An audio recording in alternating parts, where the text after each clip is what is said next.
Welcome, everyone, to Better on Draft the News. This is February 5th, 2021.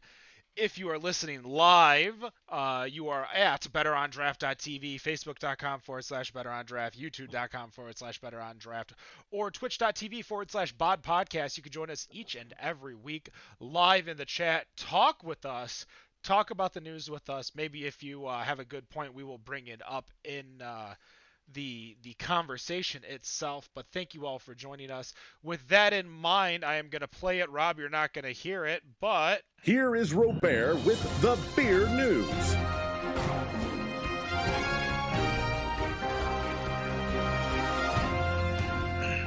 It is time for the Better on Draft news for the week. Rob, give me some news. All right, it's going to start off with something that actually happened about a week and a half ago with Boulevard Brewing, as they've been under some heavy fire this past week as one of their former employees took to Reddit to air her grievances about her time at the brewery. The employee brought up harassment situations like female employees being told by a boss to stand up and answer whether or not they were pregnant, a man sexually harassing female employees with no consequences, female brewer candidates being turned down because the hiring manager said he didn't hire women because they were, quote, lazy. Former employee also states that Boulevard hired a female brewer to promote Women's Day as a smokescreen to how they treat their female employees. Boulevard put out their first statement, which should kind of tell you where this is going to go, that they, quote, have endeavored to act with honor and integrity in all things and to treat our people and our community with respect and dignity, and that they, quote, have not and we will not tolerate harassment, mistreatment, or prejudice in any form. Founders. 24 hours later, Boulevard released a second statement starting with the words, "We are sorry." Goes on to say, quote, "It has become undeniably clear that harassment did in fact occur. Clear that we have issues, serious issues that we have failed to address." Goes on to say that they're hiring a third-party HR firm for an independent investigation, instituting new procedures for anonymous reporting and mandatory harassment, bias, and discrimination training. The statement ends with, quote, "This is the beginning of a long but necessary journey, a journey that has begun too late. While we cannot undo the mistakes of our past, we are resolved to do better and to be better." So far, their CEO and CFO have either resigned or have been let go, along with their VP of marketing. I believe she resigned. So I will just pretty much start with a questioning on this. It's obviously it's a step. The question is it enough?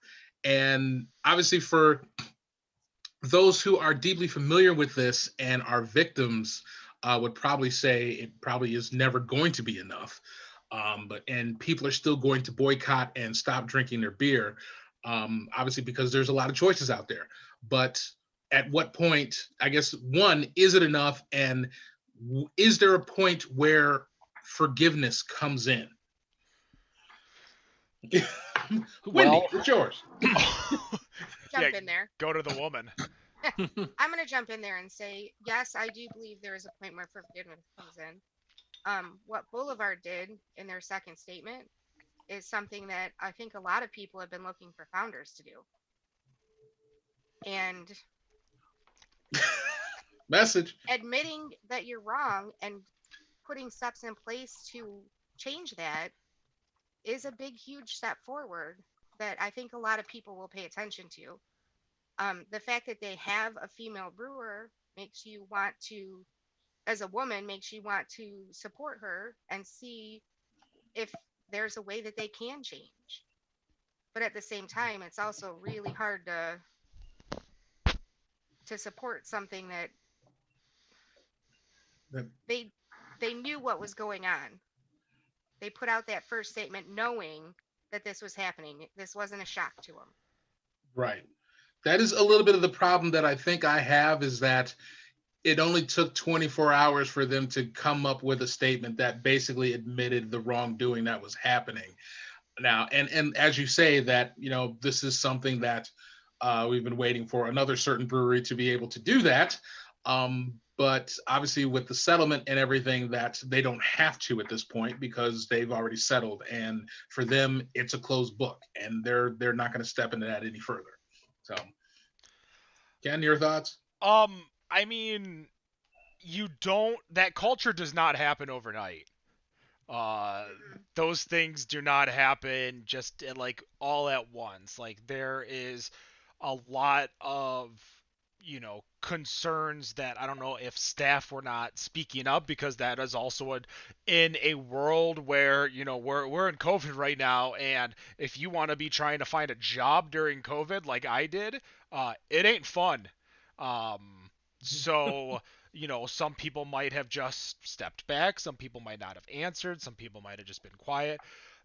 There's a lot of ifs, and we know as much as what we've been told through the entire situation, but I mean, I feel like they're taking the right steps. Going out, I'm not going to go out and buy a 6-pack of Boulevard because they've apologized, but in the same token, I'm not going to not drink their beer if it was presented to me. Like I have not drinking a Founders beer in almost a year and a half now. I gave up all the Founders beer that I had because it was already purchased. I didn't drink. I tipped all the people who helped me move into this house. Movers, hey, here's your tip cash, and here's a giant bomber of CPS. Go enjoy. Um, I mean, they all liked it because I'm sure they never really got tipped in that kind of beer before. But those are the kinds of things where I'm like, I can give you something that I do not want to drink. With Boulevard, there's just so much. I don't know. I care, but I just don't. I don't think there's anything else that they can do at the moment. I think they did the part where they admitted to their faults. They're doing the parts where the correct people are being removed, and hopefully things will change. But I think you need to see the change. That's the one thing that Marcus was talking about when we had Weathered Souls on. Yeah. Everyone has room for forgiveness, but the biggest thing is time, because it ain't gonna happen overnight. um like I don't think, if it affected me like it does for a lot of people in the industry itself, like those people who worked at Boulevard, like I could never tell them how much time that would need for them to forgive. But as a consumer, like I don't know. I think my opinion is stagnant. I'm just not gonna do anything and see where it goes. What about you, Dan? I'm curious what you think, because So yeah, so here's the thing, because you guys don't realize how big of an audience people like Boulevard or even Founder serves. yep. 95 to 99% of the people that buy that won't know about it or won't care.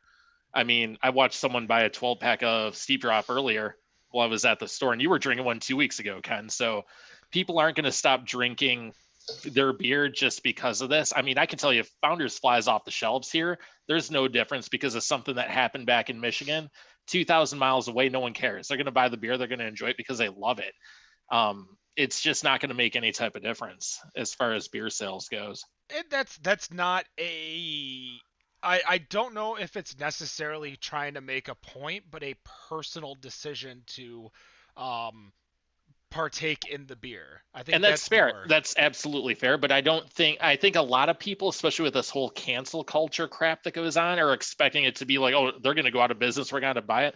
It's not going to make a drop in a bucket with something like this. I hate to say it. Well, I don't think, with regards to Founders as well as Boulevard, I don't think people are expecting to hurt them in the pocketbooks as much as they're just saying you're not getting my money anymore. And sure, you're talking like, fractions of a percentage of sales you're now not getting in the grand scheme of things, but And that's my whole point, though. Yeah, A fraction of a percent, they're not even going to notice. They're like, okay, don't drink my beer anymore. I mean, I haven't drank a Bell's, even though I like their beer in ages. They don't notice or care. Oh yeah, and yeah, with founders, I know that too. I know that, with the small percentage of black craft beer drinkers that are out there, that there's a good chunk of us that know what's gone on and have talked about it on Facebook groups, and we've all stopped drinking founders. But at the same time, we also know that we're a group that is small enough, even with going extended from just outside the black community to going into, who has been in the white community and other communities who have stopped drinking it, that there's still enough out there that it's not going to make that big of a difference. And founders is still going to be out there. They're in what? They're in 48 states. I think they might actually be in 50, but they're at least 48 that I know of. And like, what, to Dan's point, there's a lot of people that are out there that still, even in the black Facebook groups, that someone will pop in there every once in a while, that someone will say, having a good night, enjoying the game, and I'll show a picture, put up a picture of founders, and all of a sudden the first thing that pops up is somebody like, they finna drag you, and all of a sudden everything starts because this dude doesn't know. And there's still a whole bunch of people who don't know, and that's just what it is. So it does kind of feel that way with Boulevard, that it's just kind of I mean, that's Iowa. Where are they? I forget where they are. Missouri. Yeah, I think you're looking at a industry where, like, founders specifically, because it's Michigan, I'm sure there's a little bit more eyes on it, but some rando craft beer fan in Tennessee may not know. Just like there was the whole, I was talking to someone who runs Tagabrew, and they run support MI Brewing. And there is a new brewery, if it's not already open, it is open, called Innovation Beer Works in Michigan. Well, didn't we just go through this whole lawsuit with Bell's and Innovative Brewing in North Carolina? Like, but they didn't know that. And so someone who's in tune and doing their best to try to help craft beer in Michigan, and that's not a knock against them, it's the fact that there are people who pay attention, and there are people who just don't care. And that's what a lot of these breweries, like what Budweiser, or sorry, let's say what Coors wants you to think when you're drinking Killian's, that you don't care.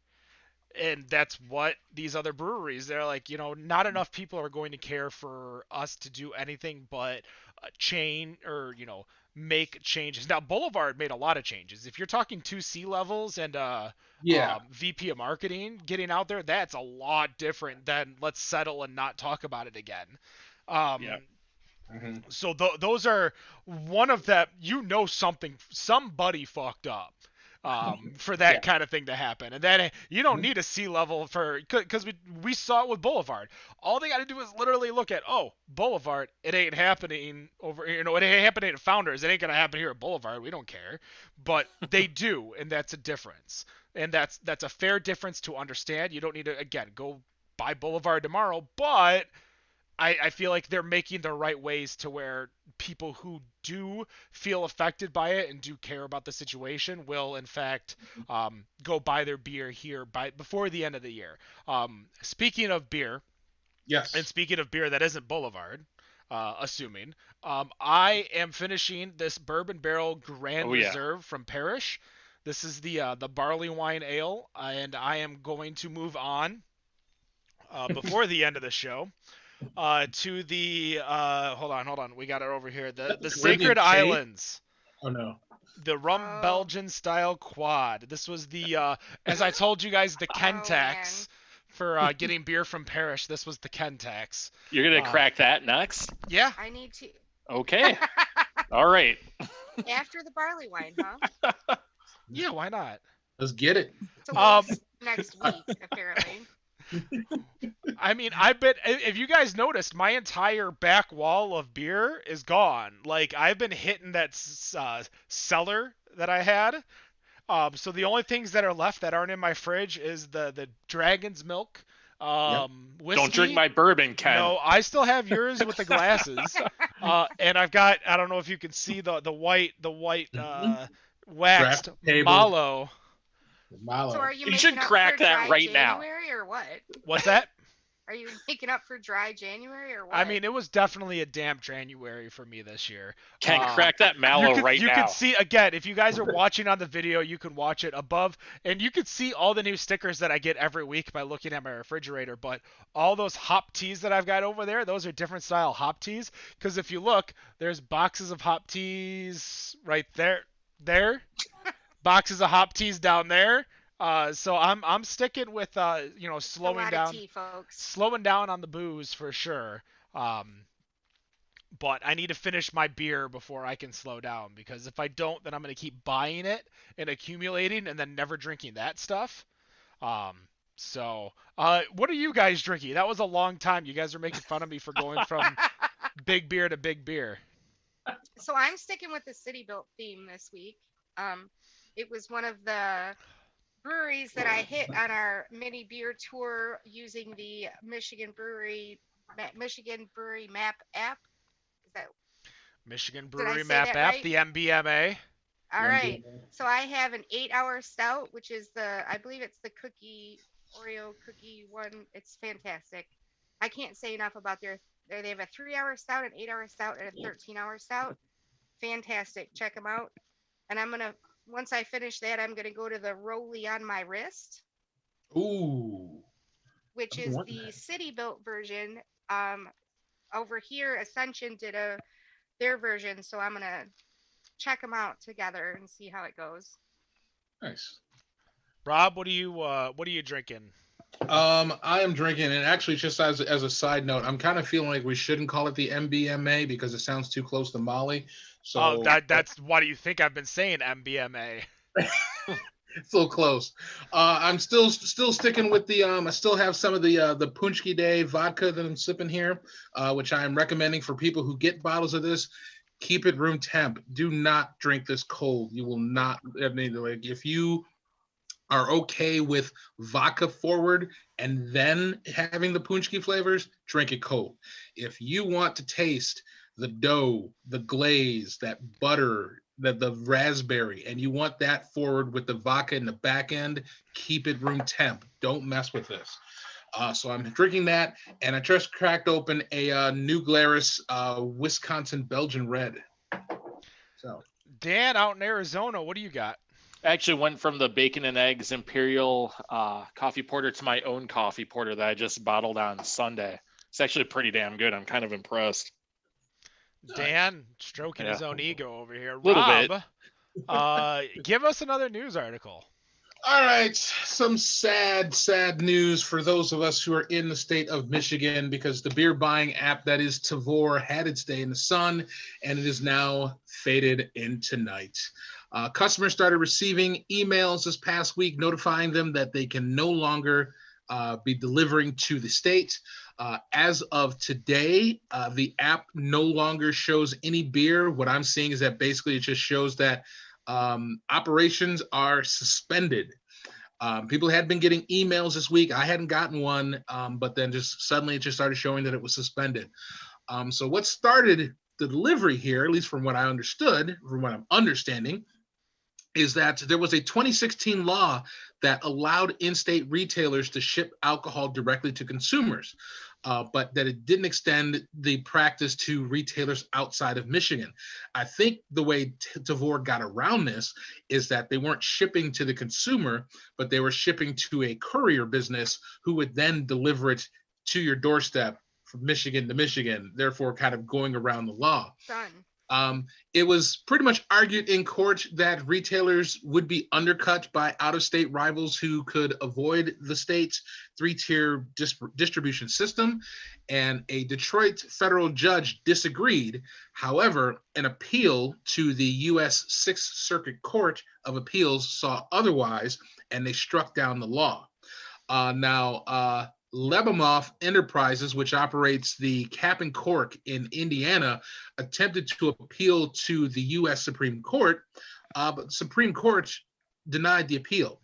And so pretty much from that point, many of the distributors have reached out to Tavor and told them to stop shipping their beer to Michigan. Tavor, in their statement, has decided that they're going to honor that and or abide by that and stop. So pretty much as of today, all of the users of Tavor, they obviously at this point cannot longer purchase any beer through the app. And for those who have purchased any beer before the suspension happened, those boxes will be honored and those will be shipped out, but those will be the last boxes for now. But losing Michigan, Tavor will now only ship to, at least from what I saw, only 12 states plus Washington, D.C., and that's pretty much going to be it. So obviously from what I've seen on social media, that craft beer consumers are complaining that this is taking away their easier avenue to obtain beers that aren't available in Michigan, gets them away from doing any of the trades and the paying for muling fees and things of that nature.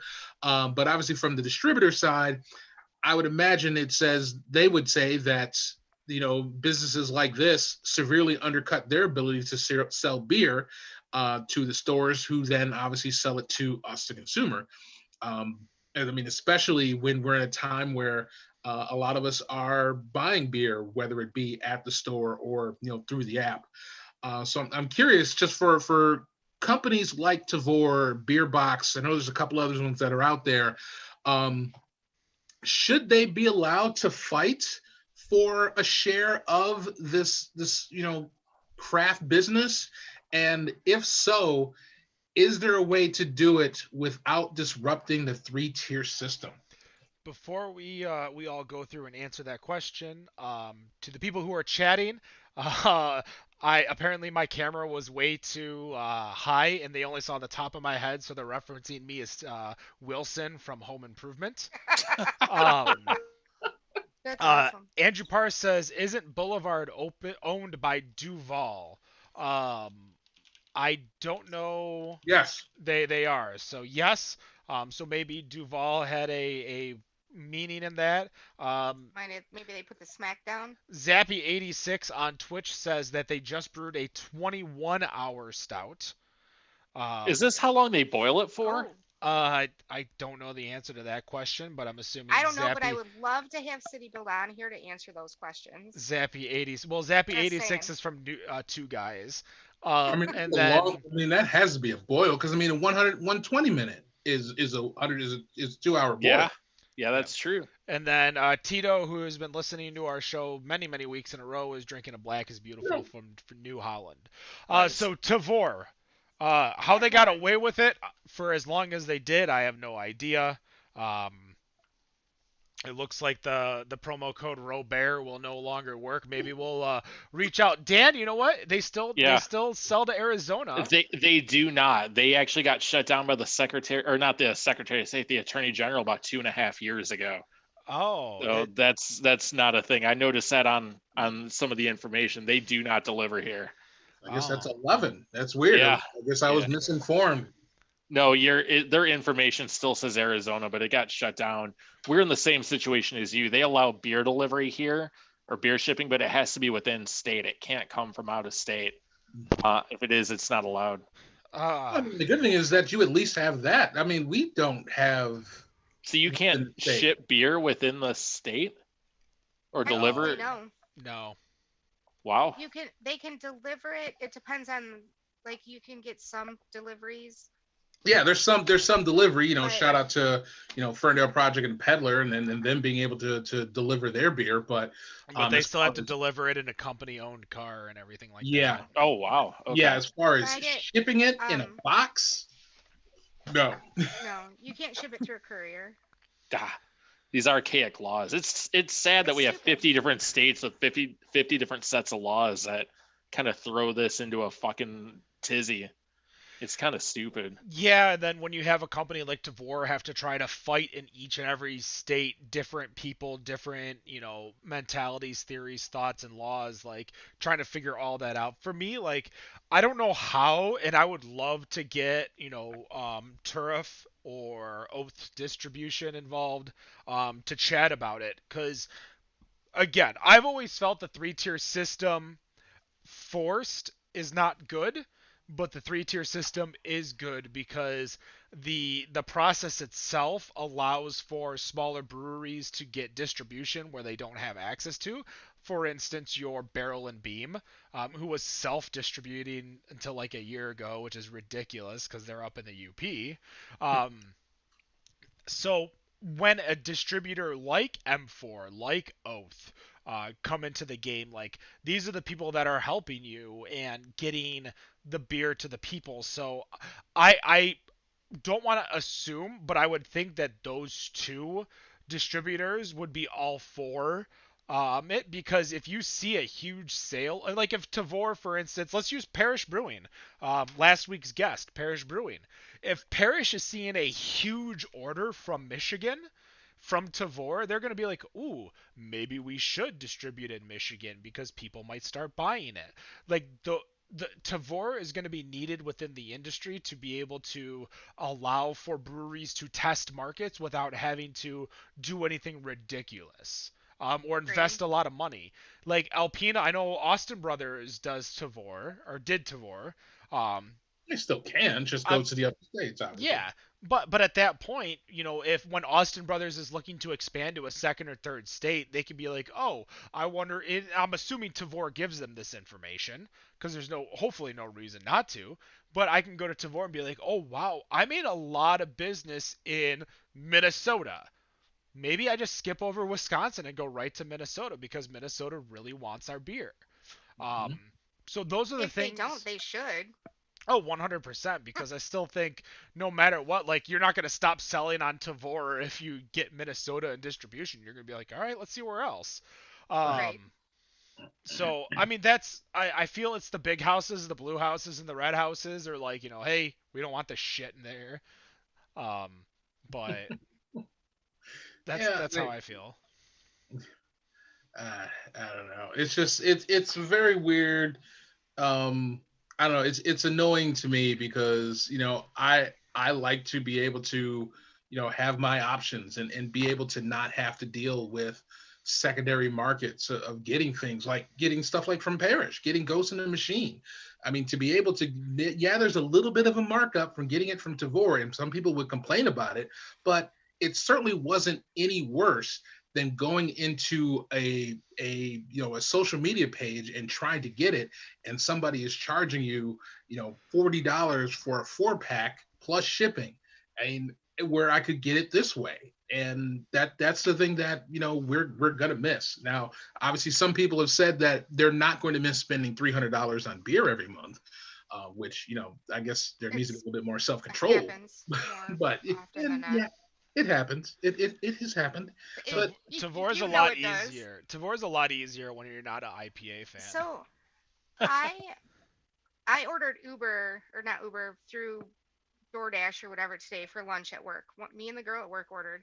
We paid $60 for 2 meals to be I delivered. believe it. Right? $60. that's a The lot. amount that Tabor was charging to send us beer from other states was not that much of a markup. 15 For bucks. them to bring us food from a mile away. It just doesn't make any sense. Like, it's not that much of a markup. Now, I wasn't a fan of the courier business that they used to do the delivery. So it wasn't coming by like UPS No. when you ordered from them? No, no. Oh It wow. basically it was being shipped, and when it was coming here, it was being shipped to a medical supply company, and then that they would do the deliveries, and it kind of seemed like it was this the people who did deliveries were just like straight out of Fiverr. It wasn't even seeming like it was people Straight who, out of Fiverr. I mean, they I don't weren't. even know what that means. I mean, they weren't even really company people. It was just somebody would show up, and then like if you didn't answer the door, you'd get a phone call by this weird number, and just some random person saying, "I'm here at your house, and I'm trying to deliver a package." You're like, well, all right, well, but who the hell are you, and what company are They you with? never showed up and ever when they told me they were going to. Ever. The thinking man's company. I had it delivered to work one day because you had to be there to sign for it. So I had it delivered to work and I waited at work. They sent me home because it was during COVID. They sent me home for the day, and I had to wait 5 hours, and they never delivered it. They just kept saying it's en route. And finally, I and went home, and I had to go back an hour later because they delivered my beer. I will say a couple times that I did not have to sign for it, which was very weird. It's just one time she just left the box on the front porch. Oh, they totally signed for you. She was like, I'm done. I'm tired of people not signing today. Yeah. She's like, can I just leave this behind the house? I'm like, yeah, that's fine. Okay. Robert, we got time for a quick news article. Quick news article. So I guess quick news article. We can for those people that are baseball fans out there that they've already seen the change made. That for those making a trip out to a game in Milwaukee, you will be greeted with a new sign because as of last week, Miller's Park, which is home to the Milwaukee Brewers, has now been changed to American Family Field. What? What? So basically, the contract for Miller's Park for Miller ran out in 2020. This was something that was already planned because as the contract was running out, this company, American Family Insurance, signed a 15-year agreement about 2 years ago. Now, obviously, it's time to change the name of the building. And, those living and driving around in Michigan since the 90s, we still call it Pine Knob. Nick's not here, so he can't defend himself. We still call it Pine Knob. But being a sporting venue and being a team that's named it's the Brewers. I mean, they're named after beer. I mean, how can you relate the American Family Field with the High Life anymore? Did they decide that they didn't want to sponsor the field anymore? I'm guessing that's the case. I mean, they probably the stadium and the owners they reached out, and I mean they probably just took it to bids, and whoever wanted to pay the most to have their name on the stadium, they won it, and here it is, American Family Insurance. Now was there no one auditing this? Like, hey, maybe we shouldn't call this the American Family Stadium or whatever we're calling it. Come on. What is happening? Does that mean that they're not just going to sell Milwaukee, or they're not going to sell? Well, I'm sure there's still a beer contract. What beer do you think they're going to change? That's where you can only get Bud products or Miller products, every stadium. I would think the beer would stay. It's just when they said, when I saw this about the name changing, it suddenly made me think about the NBA team, which was once the Washington Bullets. And they changed their name because they didn't want their name to be associated with violence. So then it made me think, well, the Milwaukee Brewers, do they not, now with being American Family, do they not want to be associated with alcohol? And maybe, who knows, the Milwaukee Brewers might be a different name come 2-3 years from now. Well, yeah, maybe American Family will pull an Enron and go out of business. So you have to get rid of the Enron Field name. So maybe that could be a thing. And then they'll call it the Beast. Insurance is rough right now. That'd be amazing. Milwaukee's best park. Oh my God. Why have they not done that?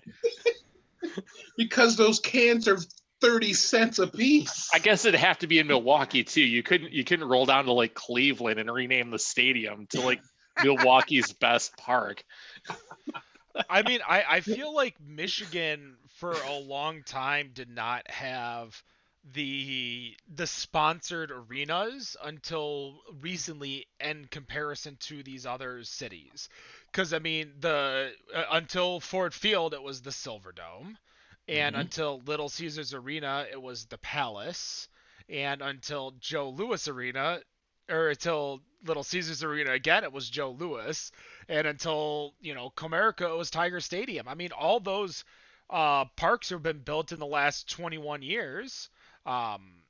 Does it have to do with the age of the stadiums that we're talking about? Well, I mean, age isn't necessarily a thing. Wrigley Field is one of the older stadiums, and that's a sponsored stadium. Yeah. So I mean, it's not. How long has it been called Wrigley Field? Yeah, probably since the 30s or 40s. Wrigley Dome is Wrigley as far as they're like, we're not giving this up. But I mean, Lambeau Field is still Lambeau, and I'm assuming that's not a bank. I mean that basically. I mean, Packers is community owned, so they'll never give That's that true. Yeah.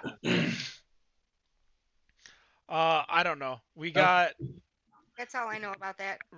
Matt says Wrigley was the original owner. It's not sponsored. I'm pretty sure Wrigley is still. I mean, I don't want to argue sports with Matt because Matt's very No, smart, and he was definitely on the trade Dylan Larkin bandwagon before anyone else wanted to be on it. So and plus can't. I have no missed the idea what that whole means. he missed the whole conversation about Colts, so he can kind of He, he did miss the whole conversation about Kolsch. But Matt, obviously you can go listen to the Michigan Series number 6 on the Better on Draft podcast. If you're listening to this on video, you just go to plnk.to/BOD or just search Better on Draft on all of your podcasting medias, iTunes, Google Spotify. Podcasts, Spotify, iHeartRadio. We're everywhere. Make sure to go in and rate them too after you listen. Yeah, rate them good. Listen to us on MySpace. I mean, now I feel like I need to the next week go look and find a place that MySpace, or if we can get it on MySpace. So prepare for it for next week. MySpace.com/better on draft. That's gonna do it. The news segment. Stay tuned. If you're listening live, you can listen to King of the Hill. If you're not listening live, you can go check out King of the Hill only on our Instagram TV, IGTV. That's Better on Draft on Instagram. Follow all of our socials, Facebook, Twitter, Instagram, Better on Draft. Of course, Twitch.tv is Bod Podcast. Find out what we're drinking. I did not get to the other beer, so it's probably not going to get open tonight. oh, crack it right now. I was hoping for it, but I don't know how long I'm going to be drinking tonight. I might go. I got a keg of lemon elderflower seltzer in the garage, so I might just go grab that. That's going to do it. Better on draft. Yeah, I still got a couple ounces left of this beer. I don't know how Dan, you said you chugged this beer. I sure as hell did. That was gone quick. I did not. I loved it. Better on draft. No matter what you think of your beer, we think it's Better on Draft. Have a good night.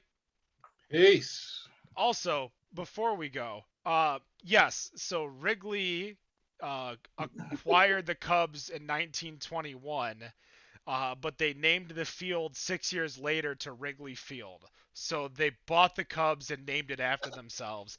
Kind of like someone I know, like the Illiches and the Red Wings and Little Caesars. I don't know. Pizzarina. Take care, spike your hair. See ya.